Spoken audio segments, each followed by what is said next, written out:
Welcome to Black Women's Health, a podcast, a platform for promoting Black women's health and healing. I'm Dr. Rahman, and I'm a board certified OBGYN. We're going back to the basics. Why, you may ask? Well, recent reports and surveys have shown that women of all ages have expressed that they don't have enough reproductive health information. They are confused about their reproductive organs and their respective function. So we're going to start slow. We're going to start with the basics. Females have internal reproductive organs, meaning these are the parts that you can't touch. They're located in your pelvis, behind your pubic bone. These are your ovaries, fallopian tubes, uterus, cervix, and vagina. The ovaries are the most important. Within her ovaries, a female is born with all the eggs she will ever have. She comes into this world fully loaded. At the time of menarche, known as the start of her menstrual cycle, she will start to receive signals from her brain, and a group of egg follicles, estimated to be about 50 follicles per month, will start to mature. However, only one will become the dominant egg follicle. The hormone levels, specifically estrogen and progesterone, start to rise. And that dominant mature egg gets released into the fallopian tube. That is called ovulation. Side note, birth control pills suppress ovulation. With birth control pills, there is no release of an egg. No egg, no baby. Yes, this is achieved through hormonal manipulation. And yes, it is effective. The fallopian tube sweeps over the ovary to receive the release egg. The fallopian tube is a conduit, a bridge between the ovary and the uterus. The sperm's job is to swim into the fallopian tubes and find that egg.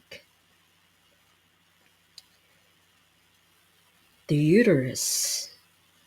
The uterus is a specialized muscle. And that egg, which has become fertilized by the sperm, will develop into an embryo. And that embryo will keep dividing and turn into a fetus. And approximately 280 days after conception, you have a baby. And the uterus, it's a special muscle which is able to expand with the growing pregnancy and then to contract and expel the baby and the placenta. It's amazing. The organized, repetitive contracting of the uterus to expel the baby is called labor. We still don't understand fully how the body does this, or how this process is started within the female body.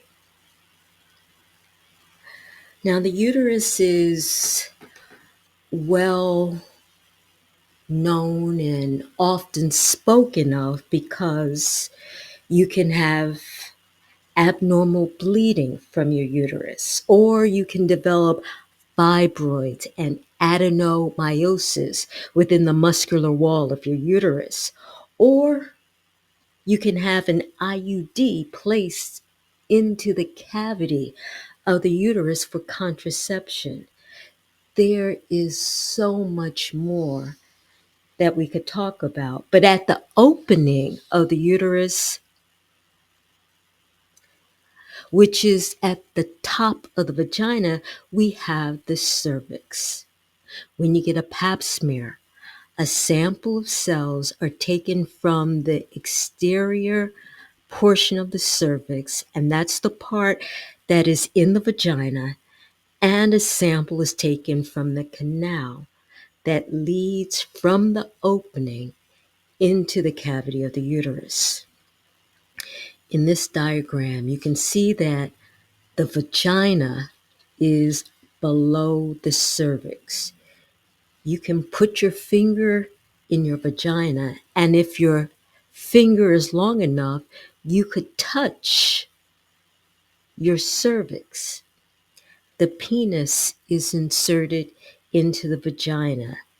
Sexually transmitted infections get deposited into the vagina, and then the organisms can travel up into the fallopian tubes, up into the uterus, setting up what we call PID,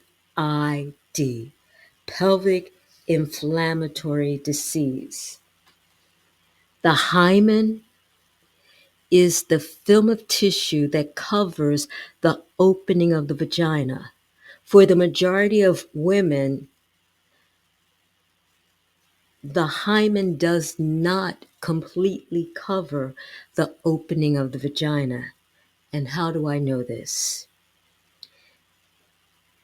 If the hymen completely covered the opening to the vagina, our menstrual flow would not be able to come out.